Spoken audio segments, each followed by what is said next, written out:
Well, I became interested in working with animals in general, and specifically dolphins, when I was in third grade. And in my junior high and junior high and high school years, I knew I wanted to work with dolphins in some capacity. I kind of fluctuated between wanting to work with them in a training setting at a zoo or aquarium, to maybe I wanted to be a vet, and then maybe I wanted to be a researcher. So I just sort of read as much as I could about all those avenues of working with dolphins, learned as much as I could about them, their natural history, their behavior, the history of keeping them in zoos and aquariums, and all the stuff that had been learned via research through the decades, I guess, and really focused my efforts academically so that I could get into a college to further my interest in that career in some kind of hard science. So I networked. My parents were generous enough to send me on 2 separate trips while I was in high school to different countries to have experiential education experiences with marine mammals and marine biology.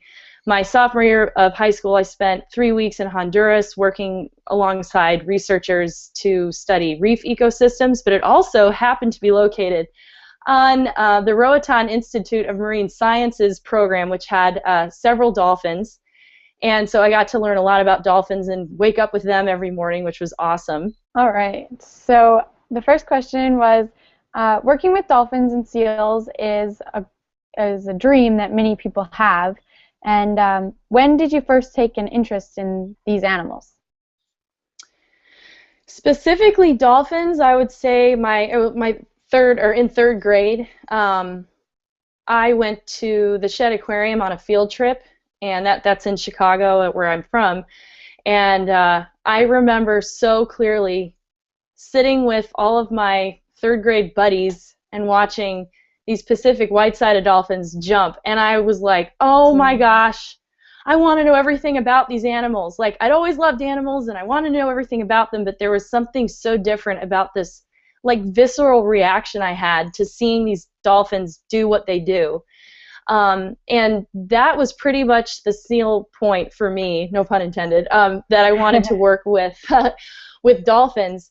The seals and sea lions came a little bit later when I started going to other facilities that had seals and sea lions in more of a show setting, so I could see more of what they could do and their individual personalities and things like that. So that was probably like 5th or 6th grade where I started to be like, okay, dolphins are really cool, but man, seals and sea lions are awesome too. So just in that age range is when I realized I knew what I wanted to do.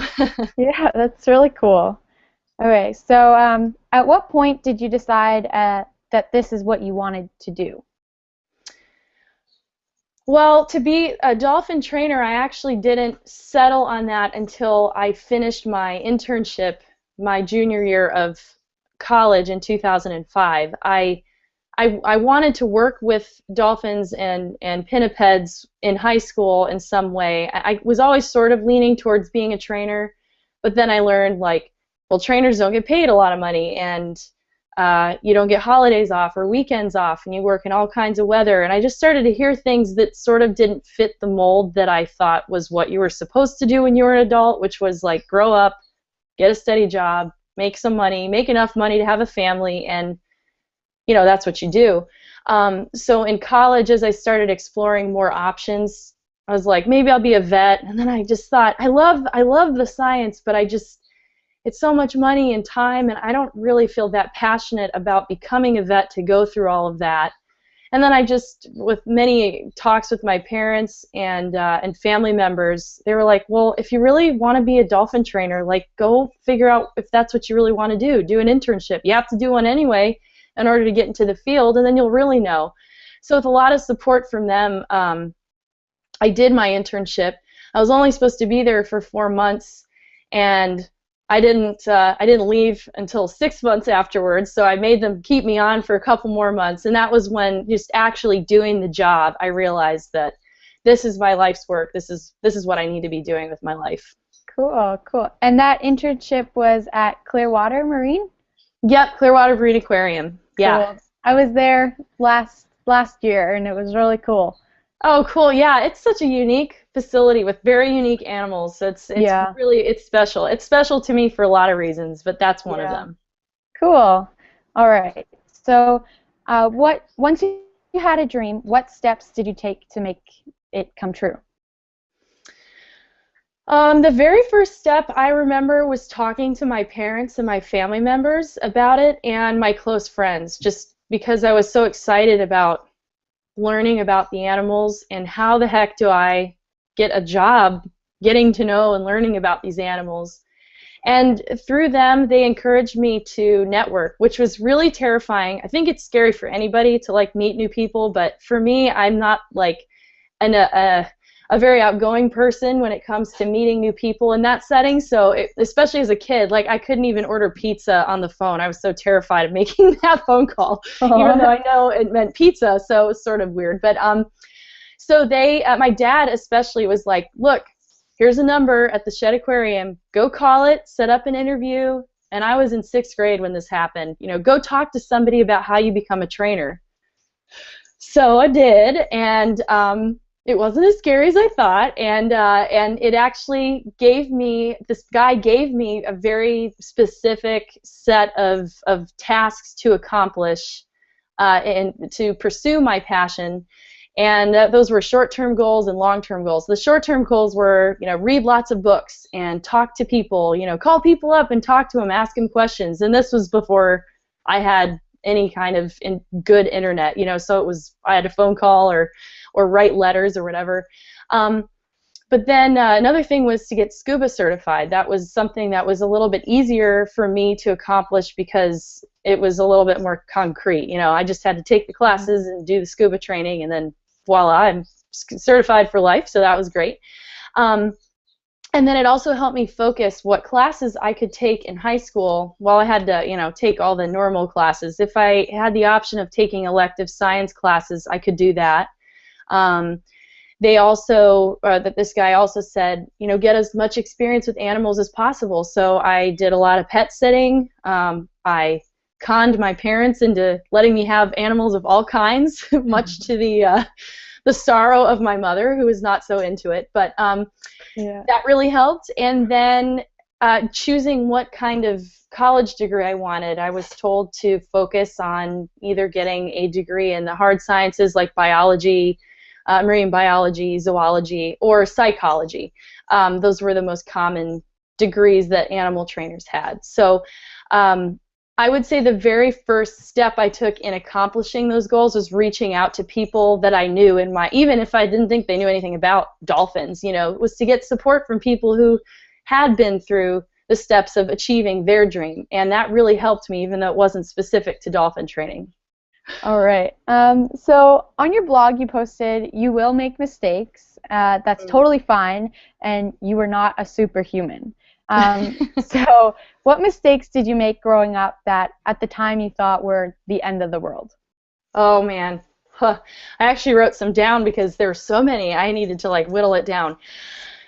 I was not a bad student, but I wasn't a good student. I was very mediocre up until about my junior year of high school. And I got distracted all the time. I drew dolphins on my math test instead of like doing the math test. And there were so many phone calls home. And my mom, who was very, very, well, both my parents are very smart, but my mom's more rigid about, you know, you get those A's and B's. And so it caused me a lot of stress when I was a kid because I just was so scatterbrained and couldn't figure out how to ace all my tests. And I remember my sophomore year of high school, that was one of the harder years, even now that I look back on it, because I was just, I don't know, I was having trouble keeping my friends for some reason. I had just broken up with a boyfriend, and I just could not get ahead of my schoolwork. And my dad came into my room one day and said, you know, I called all your teachers because I need to make sure that, you know, you're doing okay. And so they're going to call me and tell me how each one of your quizzes goes and your tests. And I remember thinking, like, I just failed at life. Like, if my dad, when I'm 16, has to call my teachers, I felt so awful and worthless and dumb. And And I thought, if I can't even do this in high school, like, how am I going to get into college? And I'm never going to be a dolphin trainer. And I just felt so down. And I ended up just trying to figure out what it was I could control and what I couldn't control in that situation. I couldn't control feeling sad about the things I was feeling sad about, but I could control, like, okay, I know I'm scatterbrained, but I could definitely spend a little bit more time on my homework, and I can definitely not doodle as much in class and actually take notes, with what's going on, and those things started to slowly help me out a lot. Another mistake I remember making growing up was not getting things in on time. Kind of goes along with the scatterbrain thing, and that kind of bit me in the rear end in my college career because I didn't get some of my intern application in on time, and it was the very first intern application I'd ever submitted. And at that time I didn't really realize like how difficult it was to get into an internship. I also kind of thought, like, once you mess up once, you're done. Like, they'll always remember your name and they'll always say no to you. So when I got the rejection letter saying we can't consider you because your application came in incomplete, I called my mom and I was like, I gotta choose another job. And she's like, why? And I'm like, I just screwed up my whole chances. This field is so small, and I just know these people at this aquarium are going to tell everybody, they're going to get on the phone and say, don't hire Kat because she doesn't get anything in on time. And I've never been able to get anything in on time. And my mom was like, whoa, it's fine. Just next time do better. It'll be fine. But at the time, man, it just seemed like that was it. My life is over. But it isn't, which is a good thing. Yeah, of course. Cool. So are you in Florida now? Yes. Yes. Cool. And may I ask where or what aquarium you work at, or? Yeah, I work at the Gulfarium Marine Adventure Park in Fort Walton Beach, which is in the Panhandle of Florida. It's one of the older marine parks. It's been around since 1955, so it's kind of a historical landmark around here. But I love it. I've been there just over a year now, and it's like I love that place. All Cool. The animals, the people, the area, it's awesome. You said that when you were in high school, you were going through a tough time and you lost a boyfriend and all that. And what are some words of encouragement for girls now that you would give some advice to, or what would you say? I would first say that it's okay to feel sad about those things. I know that sometimes it's hard to connect with, especially adults, about what you're going through in that moment because they've already been through that experience, and sometimes, at least in my experience, I felt like my parents don't really understand how sad I'm feeling right now and how hard it is to focus on what I need to be focusing on. So the first thing I would say is it's totally normal to feel like that, and it's awful, and you just have to know that it will get better, but it's okay to feel like that. Don't feel bad for feeling sad about something that is sad and hard to go through in life. But on the other hand, after kind of letting yourself feel bad for a little while, right after something like that happens, whether your best friend doesn't want to be friends with you anymore or your boyfriend breaks up with you, or whatever's going on, is to go, you know what, okay, I gotta just figure out what can I control and what can I not control. That's the best advice I've ever gotten, and it's helped me through like every type of problem I've had. So you can't control how you feel. You can't control how other people feel about you, but you can control how you react to those things, how you focus in school, how you interact with other people, even strangers. Sometimes that just makes you feel better to just be ultra nice to people that you don't even know very well, or the people who are still involved in your life. You have the option of apologizing. You have the option of reconciling with somebody. And while you can't control how they respond, you know that you're modeling the behavior you'd like to see from those people to you. And it may seem corny and cheesy, but until you do it, you realize as you're doing it, like, wow, I feel so much better. And you'll start to feel less stressed about those things that you can't control.